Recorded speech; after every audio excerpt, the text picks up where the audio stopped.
I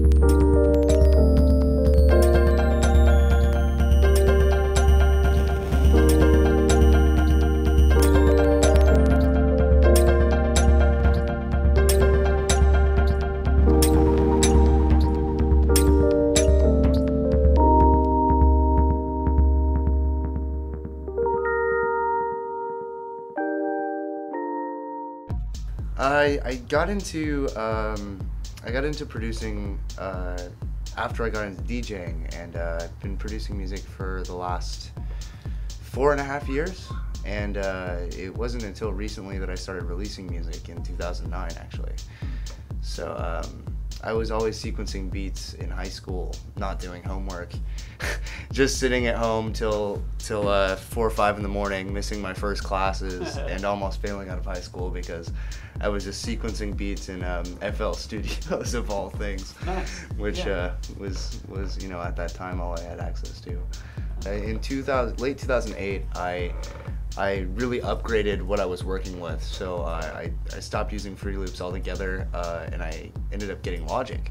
I picked up a Panasonic Ramza mixing board, and I was working with an old friend who actually got me into electronic music, a local DJ named DJ Moda, who was a tribal trance DJ back in the early 90s and to early thousands. And he kind of helped me set up my studio in Oakland. And it was funny because, you know, at the time I was getting into tech house, I was getting into minimal techno, and he comes from this very like big room trance sound, and just, you know, just piecing together the right equipment that I wanted to get and what he wanted to get, you know. I work in a really small studio, and it's just a lot easier. I have a attention problem, I guess you could say. So programs really work for me. When I want to do something, it's not like I sit there and plan out doing something. It's more like, hey, this would sound cool, and I can do it right there on the fly. There's not much setup involved.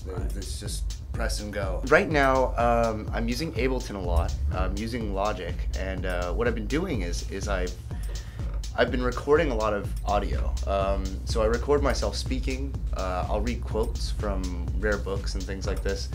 And I think that one thing that I'm really focusing on is engineering the sound, and also making it kind of lo-fi 1D.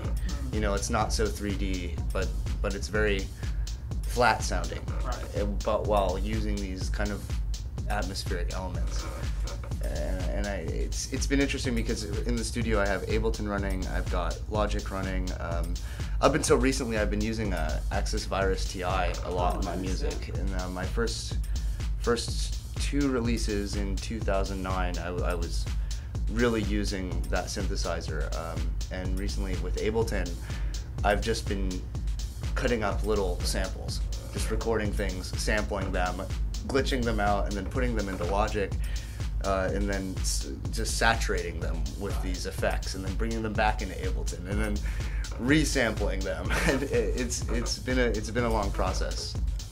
I'm influenced by so many different artists. There's all types of music that influence me.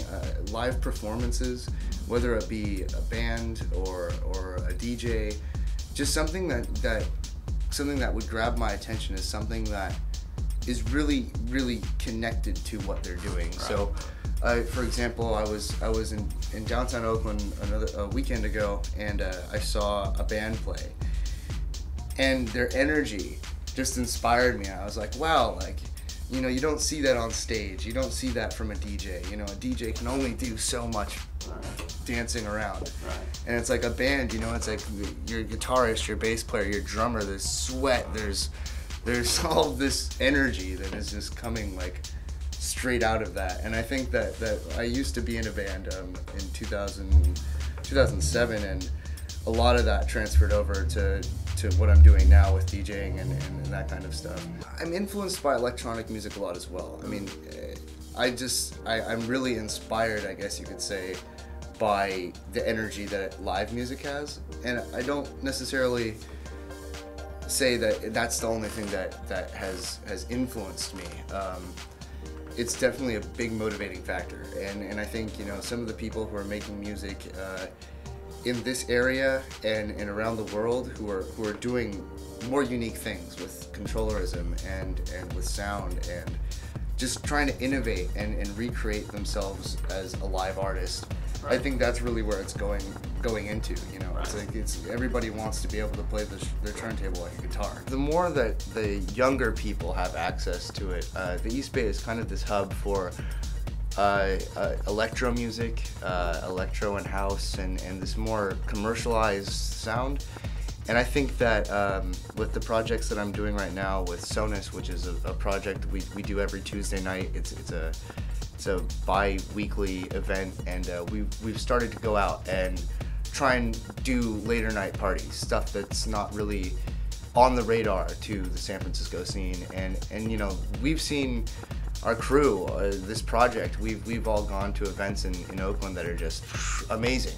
You know, we've seen Robert Hood in Oakland, and I think that was probably one of the big turning points for us as a production company. You know, it was like, oh, like this is epic, and that was early 2009, seeing Robert Hood. So it's pretty rare to see quality underground music in the East Bay, and I think right now it's starting to change. I mean, there's a huge scene for it. There's all this momentum from the electro music and this other stuff, and it's a younger crowd. You know, it's an all ages crowd. But you know, my initial intent is to try and expose new patrons of the music. You know, people who might not have ever heard of people like Robert Hood or myself, or you know, the new record labels coming up like Nuwax and Kapadamushi and Fierce Animals, and it's gonna start a new generation. You know, and I think the more access we give the young, the more we'll get in return. And I think it has, one hand has to feed the other, and if it doesn't, there's not much future for what people like myself are doing, and what this whole entire culture in the Bay Area is doing. My partners are Rodrigo Canas, Eric Fichtel, and Stephen Campodonico. And Stephen Campodonico is an old friend from elementary school. We met in like kindergarten. We've just known each other our whole lives. He got on board. He's like the newest member of the crew, and he does the visual installations at our parties. Wow.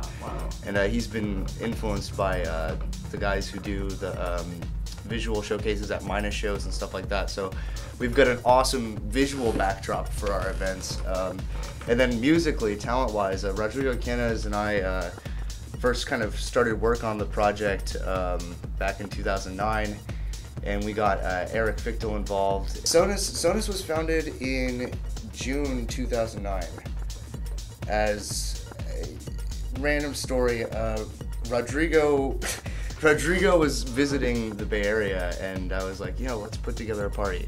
And he was like, well, I'm only gonna be up there for like a week. And we did this test run party on a Thursday night, and it turned out really well. It was a great party. So then about, I don't know, a month later, we were like, all right, let's move into a residency here.